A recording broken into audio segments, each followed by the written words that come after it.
देखिए traders, advance SL hunting course के third lecture में हम स्टडी करेंगे different type of SL. SL hunting अगर आपको सीखना है तो मार्केट में कितने टाइप के एसएल होते हैं ये भी आपको पता होना चाहिए।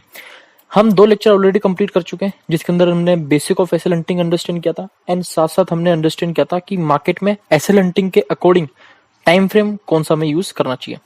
इस थर्ड लेक्चर के अंदर हम एसएल कितने टाइप के मार्केट में अवेलेबल होते हैं उसको हम यहाँ पे अंडरस्टैंड करेंगे। अब देखिए लेक्चर ये जरूर छोटा होगा लेकिन काफी ज्यादा इन्फॉर्मेटिव होगा। ओके, अब देखिए एसएल हंटिंग सीखना है तो आपको ये तो पता होना चाहिए मार्केट में किस टाइप के एसएल अवेलेबल होते हैं।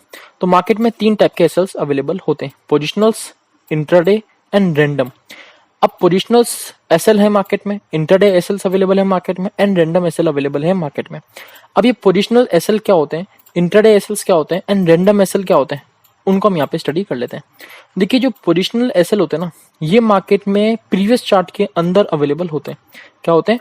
प्रीवियस चार्ट के अंदर अवेलेबल होते हैं। करंट जो मार्केट में चार्ट चल रहा होता है, लाइव चार्ट चल रहा होता है, उसके अंदर हमें पोजिशनल एसएल नहीं फाइंड करने होते, ये प्रीवियस चार्ट में आपको मिलेंगे। और जो इंट्राडे एसएल होते हैं, इंट्राडे आपको दिख रहा है साफ साफ यहाँ पे आपको 1 डे टाइम फ्रेम, मतलब अभी जो मार्केट में चल रहा है, अभी जो मार्केट में लाइव चल रहा है उसके अंदर जो एसएल अवेलेबल होंगे उसे हम क्या कहते हैं? इंट्राडे एसएल कहते हैं। रैंडम एसएल क्या होता है? कभी भी कुछ भी देख के जो बाय कर लेते हैं उन्हें हम रैंडम एसएल कहते हैं। मार्केट में क्या दिखता है, उनको कुछ भी दिखता है, कहीं भी कोई भी बिना लॉजिक के बाय करने वाले, सेल करने वाले, उन्हें हम रैंडम एसएल कहते हैं। तो रैंडम एसएल से हमारा लेना देना नहीं है, हमें सिर्फ 2 चीजों से काम करना है, पोजिशनल एंड इंट्राडे एसएल्स। पोजिशनल आपको बता दिया मैंने, प्रीवियस चार्ट्स में फॉर्म होते हैं, और जो इंट्राडे होते हैं वो लाइव चार्ट, 1 डे चार्ट में यहाँ पे फॉर्म होते हैं। ओके, पोजिशनल एसएल्स क्या है? प्रीवियस चार्ट में फॉर्म होने वाले, एंड इंट्राडे वाले का है आज के चार्ट में, लाइव चार्ट में फॉर्म होने वाले एसएल्स यहाँ पे इंट्राडे कहलाते हैं। अब देखिए मार्केट जब काम करता है तो पोजिशनल्स हमें पता है कि पहले चार्ट में अवेलेबल होंगे, तो उनको आइडेंटिफाई करना इजी होता है। पोजीशंस में क्या होता है, प्रीवियस चार्ट में एसएल अवेलेबल होते हैं तो उनको आइडेंटिफाई करना आसान होता है। हमें क्या करना होता है? मार्क करना होता है, यहाँ सेल अवेलेबल है, हाँ सर यहाँ बायर अवेलेबल है, तो इजी है आइडेंटिफाई करना कि पोजिशनल एसएल मार्केट में कहाँ अवेलेबल होंगे। लेकिन इंट्राडे में दिक्कत आती है थोड़ी बहुत। इंट्राडे अगर आप समझ गए, क्योंकि एसएल हंटिंग में क्या होता है, इंट्राडे को ही समझना सबसे इंपॉर्टेंट होता है। पोजिशनल तो बच्चा बच्चा फाइंड कर लेगा, इंट्राडे सबसे इंपॉर्टेंट होता है।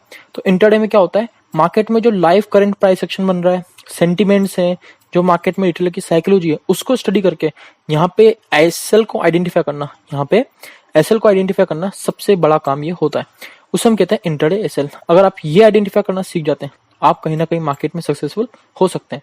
तो इसमें क्या होता है, पीएसवाई देख के, सेंटीमेंट देख के, प्राइस एक्शन देख के हमें यहाँ पे इंट्राडे में रिटेलर्स के एसएल आइडेंटिफाई करने होते हैं। पोजिशनल एसएल आइडेंटिफाई करना इजी होता है, पहले से आपके पास चार्ट फॉर्म होता है, उसमें सिर्फ आपको करना है बाइंग, बायर कहाँ पे अवेलेबल है, सेलर कहाँ पे अवेलेबल है, वो मार्कआउट करना होता है, वहां आराम से आप एसएल आइडेंटिफाई कर सकते हैं।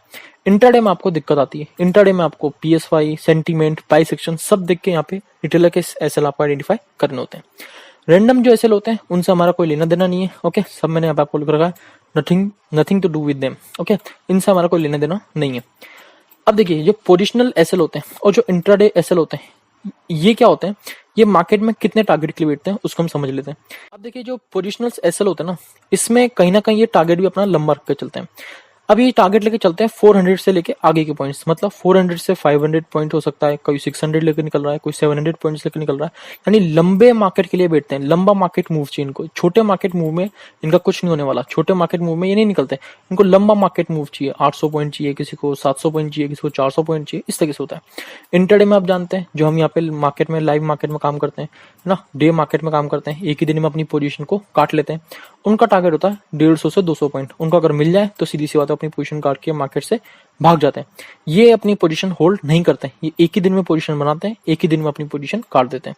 तो ये इंट्राडे एसएल हो गए, इनका टारगेट होता है मैक्सिमम 150 से 200 पॉइंट्स।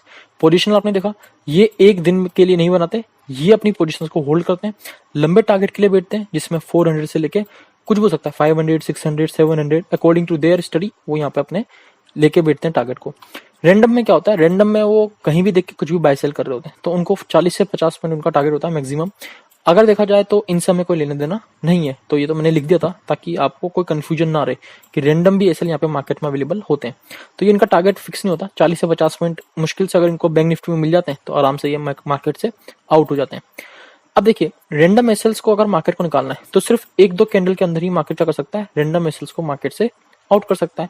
मेन जो मार्केट में मूवमेंट आता है ना, वो इन दो की वजह से आता है, इंट्राडे एंड पोजिशनल्स एसएल की वजह से आता है। वो मैंने नीचे सब यहाँ पे आपको लिख रखा है, और उसी को हमें यहाँ पे क्या करना है, स्टडी करना है। क्या करना है, उसी को हमें यहाँ पे स्टडी करना है। तो ये जो था, ये सब कुछ एसएल के ऊपर मैंने आपको एक्सप्लेन किया। तो हमने देख लिया कि मार्केट में एसएल कितने टाइप के अवेलेबल होते हैं। मार्केट में एसएल सबसे पहले पोजिशनल्स होते हैं, फिर इंटरडे एसएल होता है हमारे पास, एंड रैंडम यहाँ पे एसएल अवेलेबल होते हैं।